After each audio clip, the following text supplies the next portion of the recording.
Cuando mi padre me pidió conversar, nunca imaginé que lo que estaba a punto de contarme cambiaría mi vida para siempre. Desde pequeño había escuchado fragmentos de una historia que no creí que fuera cierta. Mi familia hizo un pacto con el diablo. Y gracias a eso, yo estaba condenado a un final terrible. Hola, soy Gabriel. Esta es la historia de mi familia, y lo que estoy a punto de relatarte ha pasado de generación en generación. Hace muchos años atrás, mi tatarabuelo, Friedrich, llegó desde el otro lado del mundo, como un extranjero sin raíces. Nunca conoció a sus padres, y creció en un orfanato donde jamás recibió buen trato, ni educación. Apenas tuvo la oportunidad, escapó de aquel lugar y empezó a trabajar como parte de la tripulación en un barco. Algunos años pasaron, y cuando logró ahorrar algo de dinero, decidió que era momento de buscar un hogar. Así fue como eligió el pequeño pueblo de Changuillo. Con el dinero que había ahorrado durante sus años en el mar, compró un pequeño terreno y comenzó a cultivarlo. Por ese entonces tenía cerca de 27 años, y fue cuando conoció a la mujer de su vida, Estela. Estela era la hija de uno de los hombres más ricos y crueles de la zona. A pesar de la diferencia de clases, ambos iniciaron un romance en secreto. Pero como dice el dicho, pueblo chico, infierno grande. En cuestión de semanas, la noticia llegó a oídos del padre de Estela. Su reacción fue brutal. Ordenó que golpearan a mi tatarabuelo, y valiéndose de su poder, le quitó lo poco que había logrado. Friedrich lo perdió todo, y nunca más volvió a ver a Estela. Sin familia ni esperanza, mi tatarabuelo comenzó a vagar y a vivir de la caridad. Se refugiaba en los campos y chacras de la región, donde escuchó por primera vez la historia de un misterioso jinete vestido de blanco. Los lugareños decían que este ser se aparecía a ciertos hombres y les ofrecía cambiar sus vidas a cambio de servirlo. Mi tatarabuelo desesperado, consumido por la rabia, el hambre y el deseo de venganza, decidió buscarlo. Noche tras noche, recorrió los terrenos más alejados y solitarios del pueblo, con la esperanza de encontrarlo. Buscó sin descanso. Las noches se volvieron interminables. Sus pasos errantes lo llevaban cada vez más lejos, cruzando campos y caminos olvidados. La desesperación lo consumía. Hasta que una noche sin luna, cuando la neblina cubría la tierra como un velo espectral, el jinete apareció. Se materializó entre la bruma, montando un caballo blanco cubierto de joyas de oro. Los ojos del jinete brillaban con un resplandor inhumano, y su voz, profunda y susurrante, parecía provenir de todas partes y de ninguna al mismo tiempo. «Has estado buscándome, Friedrich Lombardi». Mi tatarabuelo se estremeció al escuchar su nombre en aquella voz. «¿Eres tú, el que concede deseos?», murmuró con la voz temblorosa. «Así es. Yo soy el que puede poner el mundo a tus pies. Y cada cosa que desees, pero todo tiene un precio». El jinete extendió la mano entregando a Friedrich un viejo pergamino, cubierto de símbolos extraños. «Si firmas este pacto, te convertiré en el hombre más rico de la región. Serás respetado y temido. Tus enemigos caerán a tus pies, y tendrás descendencia para perpetuar tu linaje». Los ojos de Friedrich brillaron con codicia. Todo lo que siempre había deseado estaba al alcance de su mano. Pero el jinete aún no había terminado. «Te concederé una larga vida, pero cuando llegue el momento, vendrás conmigo.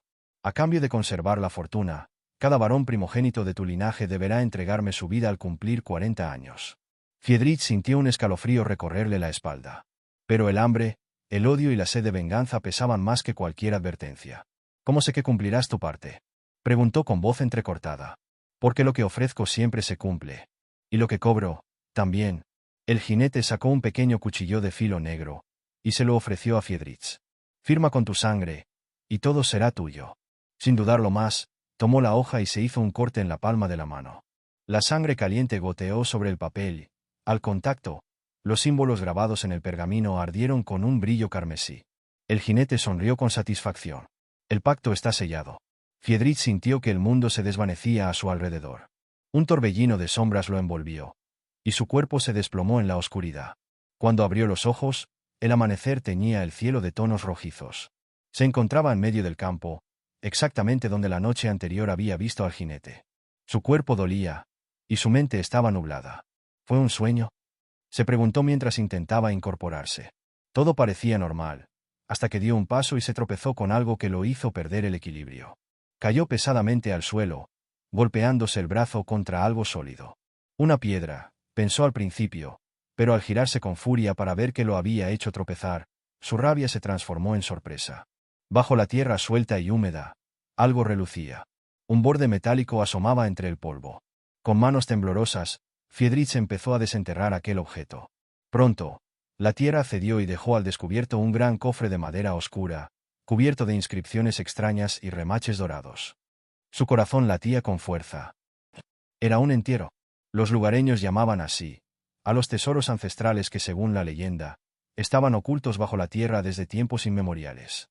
Decían que estos entierros no eran encontrados por casualidad, sino que se revelaban a ciertas personas, como si decidieran en manos de quién caer. Las palabras del jinete resonaron en su mente: el pacto está sellado. Friedrich sintió un escalofrío recorrerle la espalda. El entierro lo había elegido. Con manos temblorosas, abrió el cofre. Un resplandor dorado iluminó su rostro. Oro, monedas, joyas, piedras preciosas. Una fortuna incalculable. Y así, en cuestión de segundos, Friedrich Lombardi pasó de mendigo a ser el hombre más rico del pueblo. Pero lo que aún no sabía era que aquel tesoro no era un regalo, era el principio de su condena. Friedrich construyó un imperio. Con la fortuna que había encontrado, compró tierras, comercios y voluntades. Los hombres que antes lo despreciaban, ahora se inclinaban ante él, y aquellos que alguna vez le dieron la espalda, temblaban solo con escuchar su nombre. Incluso el hombre que lo había desterrado y arrebatado a su amada, el padre de Estela, se convirtió en uno de sus sirvientes. Friedrich se aseguró de verlo arrodillarse, humillado, obligado a trabajar para él, como un simple administrador de sus negocios. El destino se había volteado y ahora él reinaba sobre la región. Sin embargo, Estela nunca regresó. Su padre la había enviado al extranjero, donde la obligó a casarse. La única mujer que había amado se desvaneció de su vida para siempre. Friedrich llenó su vacío con poder y riquezas. En un par de años, expandió su fortuna, construyó mansiones y consolidó su riqueza. No volvió a ver al jinete ni a escuchar su voz. El tiempo pasó, y el recuerdo de aquella noche se fue desdibujando en su mente. Se convenció de que todo había sido un sueño, producto de su desesperación, que él había encontrado su tesoro y nadie le había dado nada. Fue entonces cuando conoció a Olga, una joven de modales refinados, criada para el matrimonio, justo lo que él necesitaba. La estabilidad que tanto había ignorado comenzaba a parecerle atractiva. Con ella, fundó su familia. Tuvieron 6 hijos, 2 varones y 4 mujeres. La vida le sonreía. Había conseguido todo lo que soñó. Su apellido era sinónimo de poder, y nadie en la región se atrevía a desafiarlo. Pero todo cambió cuando su primogénito Benjamín cumplió 40 años. La noche de su cumpleaños, una tormenta azotó la hacienda. Ráfagas de viento estremecieron las ventanas, y la lluvia golpeaba con furia los techos de la enorme casona. Friedrich se encontraba en su estudio, bebiendo un licor añejo, cuando escuchó los cascos de un caballo acercándose. Su corazón se detuvo. No podía ser. Se levantó de golpe y miró por la ventana. Bajo la lluvia, una figura montada en un caballo blanco esperaba en el umbral de su propiedad. El jinete había vuelto, y venía a cobrar su deuda. Aquella noche, el sonido de los cascos del caballo resonó en la mente de Friedrich, mucho después de que el jinete desapareciera en la tormenta. No necesitó palabras. No necesitó explicaciones. Supo que el precio del pacto estaba por cobrarse. 3 días después, su primogénito murió de manera atroz. Ocurrió al amanecer. Benjamín había salido temprano, como solía hacer, para supervisar los cultivos y asegurarse de que todo estuviera en orden en la hacienda. Era un hombre trabajador y leal, el heredero ideal para llevar el apellido Lombardi a su máximo esplendor. Era el orgullo de Friedrich, pero ese día, una carreta cargada con sacos de maíz se dirigía al granero. Los caballos que la jalaban estaban inquietos, y el joven capataz que los guiaba luchaba por controlarlos. Justo cuando Benjamín cruzaba por delante de ellos, un ruido estridente rompió la calma. El chirrido del metal desgarró el aire. Uno de los ejes de la carreta se rompió de golpe, y la pesada carga de sacos se volcó sin control. Los caballos se desbocaron, arrastrando la carreta con furia. Benjamín no tuvo tiempo de reaccionar. Uno de los caballos lo embistió con violencia, lanzándolo al suelo. Antes de que pudiera ponerse de pie, las ruedas de la carreta pasaron sobre su cuerpo, rompiendo sus huesos con un crujido espantoso. El grito que salió de su garganta fue desgarrador. Y luego, el silencio. Cuando los trabajadores corrieron a ayudarlo, su cuerpo estaba irreconocible. Friedrich llegó minutos después, y cayó de rodillas al ver a su hijo mayor, el heredero de su imperio, reducido a un amasijo de carne y sangre sobre el barro. En ese momento, lo entendió todo. El pacto no había sido un sueño. El jinete había venido a cobrar su precio. Y el precio era la sangre de su descendencia. Friedrich se sumió en una profunda tristeza y culpa. Por años había ignorado aquella noche fatídica, convenciéndose de que todo había sido fruto de su desesperación. Pero ahora, veía la magnitud de su error. Había condenado a su familia. Benjamín dejó una esposa destrozada y 4 hijos huérfanos, 3 niñas y un solo varón llamado Víctor. Aquel niño, el único varón, se convirtió en el centro de la vida de Friedrich. Lo protegió, lo mimó, lo convirtió en su favorito. No iba a permitir que la maldición se lo arrebatara, o al menos, eso creía. Pero el destino ya estaba escrito. La sangre seguiría corriendo. El tiempo fue implacable. Friedrich había pasado su vida construyendo un imperio, y en su nieto depositó la última esperanza de mantenerlo vivo. Desde que Benjamín murió, el anciano se encargó de criar a su único nieto varón, enseñándole todo lo necesario para liderar los negocios familiares. Pero hubo un problema que Friedrich nunca quiso aceptar. Su nieto no era como su padre. Había crecido rodeado de lujos, sin conocer la necesidad ni el esfuerzo. Friedrich lo educó con disciplina, pero también con sobreprotección, temiendo que la maldición le arrebatara otra vida. Lo mimó. Lo consintió. Le dio todo lo que pidió. Y el muchacho creció con la certeza de que la fortuna de los Lombardi era eterna. Cuando tuvo la edad suficiente, Friedrich, con el peso de sus 90 años sobre los hombros, decidió hacerlo el encargado de sostener el destino de los Lombardi. El joven heredero tenía en sus manos la riqueza de toda la familia, no solo la fortuna sino también tierras, comercios y contactos. Pero no tenía el carácter para sostenerlo. Y el poder lo mareó. Empezó a gastar sin control, invirtiendo en proyectos absurdos, inversiones erróneas, rodeándose de aduladores, haciendo fiestas donde bebía hasta el amanecer. La fortuna que Friedrich había edificado con sangre empezó a esfumarse. Friedrich, ya cerca a los 100 años, era un anciano débil y desgastado, pero con una mente clara. Al ver lo que su nieto estaba haciendo, supo que debía revelarle la verdad, antes de que fuera demasiado tarde. Una noche, citó a Víctor en el despacho de la vieja casona familiar. Las velas temblaban con el viento, y la lluvia golpeaba con furia las ventanas. «Debes escucharme con atención», le dijo. La voz de Friedrich sonaba más firme de lo que su frágil cuerpo sugería. «Nuestra fortuna no vino del esfuerzo ni del destino. Vino de un pacto terrible». Y entonces, se lo contó todo. Sobre cómo había llegado a esas tierras, sobre cómo le habían arrebatado su tierra, sobre el jinete de blanco, el pacto firmado con sangre, y el precio que cada generación debía pagar. El nieto escuchó en silencio, con una copa de brandy en la mano y una expresión seria en el rostro hasta que el abuelo terminó. Luego dibujó una sonrisa incrédula en el rostro. Y le dijo: «Abuelo, ¿quieres que crea que hiciste un trato con el diablo?». Y empezó a reír frenéticamente, inclinándose hacia él. «Eso es una locura». Friedrich, impotente, no sabía qué hacer o decir. Sus ojos se clavaron en los de Víctor y le dijo: «Si sigues desperdiciando lo que tienes, el jinete vendrá por ti. O peor aún, vendrá por tus hijos». El joven bufó y apuró su copa de un solo trago. «Con todo respeto, abuelo, creo que el tiempo te ha vuelto senil».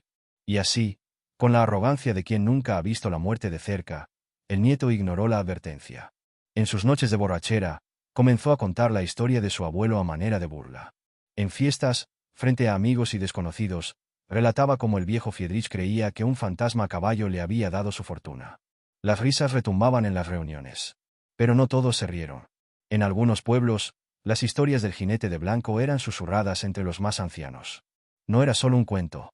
Era un aviso. Y había quienes comprendieron el peligro antes que él. Porque cuando la maldición es ignorada, la sangre sigue corriendo. Los años pasaron, y llegó el día del cumpleaños número 40 de Víctor, el nieto predilecto de Friedrich. Fue un evento grandioso. Una fiesta extravagante, llena de invitados ilustres, música, vino y derroche. El lujo era la esencia de la celebración. Y Víctor, con su copa en alto, proclamó ante todos: «Brindo por la fortuna eterna de los Lombardi. Nadie nos puede tocar. Nadie nos puede hundir. Y menos una vieja leyenda». Las carcajadas resonaron en el salón. Friedrich, débil y encorvado en su silla, lo observaba en silencio. Sabía que el jinete estaba cerca. 2 días después, ocurrió. Víctor regresaba de una de sus noches de excesos. Borracho y desafiante, decidió recorrer a caballo los viejos campos de su abuelo, aquellos donde la maldición había nacido. Los criados intentaron detenerlo. Era una noche sin luna, el viento soplaba gélido, y las nubes cargadas de tormenta cubrían el cielo.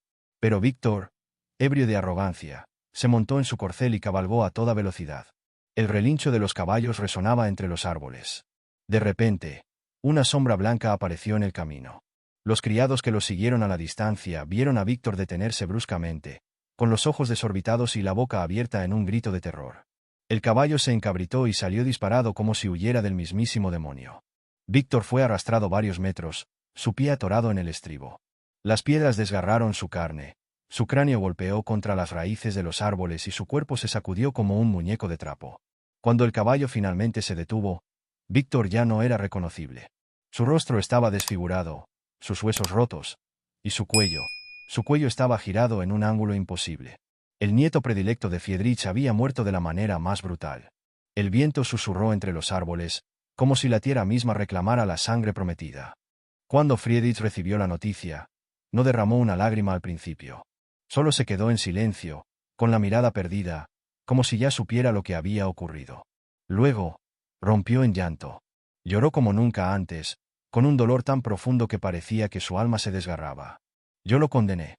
Yo los condené a todos. Sollozó, con las manos temblorosas. Los sirvientes intentaron consolarlo, pero él los apartó. Sabía lo que debía hacer. Esa misma noche, utilizando las últimas fuerzas que le quedaban en su débil cuerpo, se dirigió a los campos. El mismo lugar donde había firmado el pacto. Con todos los años, la pena y la culpa sobre sus hombros, se detuvo bajo el cielo estrellado. El viento sopló fuerte. Y entonces ahí estaba, el jinete de blanco, esperándolo, con la misma expresión inescrutable de aquella noche. Friedrich dejó escapar una risa amarga. «¿Me engañaste?», le dijo. El jinete inclinó levemente la cabeza. Y respondió: «No, tú te engañaste solo». Friedrich cerró los ojos y sintió el aire frío envolverlo. Cuando sus empleados lo encontraron a la mañana siguiente, estaba tendido sobre la hierba, con los ojos abiertos hacia el cielo. Pero no había expresión en su rostro. Su corazón había estallado. Y así, el hombre que alguna vez fue el más poderoso de la región, el que tuvo en sus manos el destino de toda su familia, murió solo, en el mismo lugar donde había sellado la maldición de los Lombardi. Han pasado generaciones desde aquel fatídico pacto, pero su sombra sigue persiguiéndonos. Soy el último primogénito de los Lombardi. Mi familia alguna vez fue poderosa. Dueños de tierras, negocios, influencia, pero todo se esfumó como arena entre los dedos. Tras la muerte de mi tatarabuelo Friedrich y de su nieto Víctor, el legado de los Lombardi comenzó a desmoronarse. Las cosechas se perdieron sin razón aparente, las tierras fueron embargadas, las inversiones colapsaron. Era como si una mano invisible nos arrebatara todo. Los miembros de la familia que aún quedaban, aterrados por lo que consideraban una maldición, abandonaron el pueblo. Se dispersaron por el mundo, tratando de dejar atrás el peso de nuestro apellido. Los Lombardi ya no son los poderosos terratenientes de antaño. Ahora solo somos fragmentos de una familia que alguna vez lo tuvo todo, y lo perdió todo. Pero el problema nunca fue la familia en sí, sino la sangre primogénita. Mi abuelo, Enrique Lombardi, era el primogénito después de Víctor. Su madre, desesperada, lo llevó lejos, convencida de que la distancia lo salvaría. Se establecieron en un país lejano, sin jamás volver a mencionar sus orígenes. Pero la maldición no conoce fronteras. Cuando Enrique cumplió 40 años, la tragedia lo encontró en su propia casa. Era un hombre de negocios exitoso, dedicado a su esposa y a sus hijos. No creía en maldiciones, solo en el esfuerzo y la lógica. Pero la lógica no puede luchar contra lo que no se entiende. La mañana de su cumpleaños, mientras entraba en el ascensor de su oficina, algo extraño sucedió. Las luces parpadearon, el metal rechinó, y de pronto, el cable principal se rompió. El ascensor cayó 20 pisos en una fracción de segundo. Los testigos dicen que su cuerpo nunca fue encontrado entero. Mi padre, Esteban Lombardi, tenía apenas 12 años cuando vio a su madre destrozarse de dolor. Él sí creía en la maldición. Dedicó su vida a buscar respuestas. Se sumergió en textos antiguos, viajó a lugares donde se hablaba de pactos prohibidos, consultó a historiadores, ocultistas, e incluso sacerdotes. Buscaba cualquier pista que pudiera indicarle cómo acabar con la sombra que nos perseguía. Pero todo intento fue en vano. Los relatos eran confusos y contradictorios. Algunos decían que debía encontrarse al jinete y pedirle la absolución. Otros aseguraban que había que ofrecer algo a cambio, un sacrificio aún mayor. Mi padre nunca dejó de buscar, con mayor razón cuando formó una familia. Cada noche estudiaba, Cada día intentaba encontrar una pista. Pero el destino no le tuvo piedad. El día que cumplió 40 años, se dirigía a casa en su automóvil, después de visitar a un anciano en un pueblo remoto que, según rumores, sabía de maldiciones de sangre. Jamás llegó a casa. Su coche se detuvo en un paso ferroviario. Las barreras no bajaron, las señales no se encendieron. El tren apareció de la nada. Dicen que mi padre ni siquiera intentó salir del auto. Solo cerró los ojos y esperó. Murió en el acto. Ahora me toca a mí porque soy el último primogénito. Tengo 35 años, y la sombra del pacto pesa sobre mi existencia. No me he casado. No tengo hijos. ¿Será eso suficiente para romper el ciclo?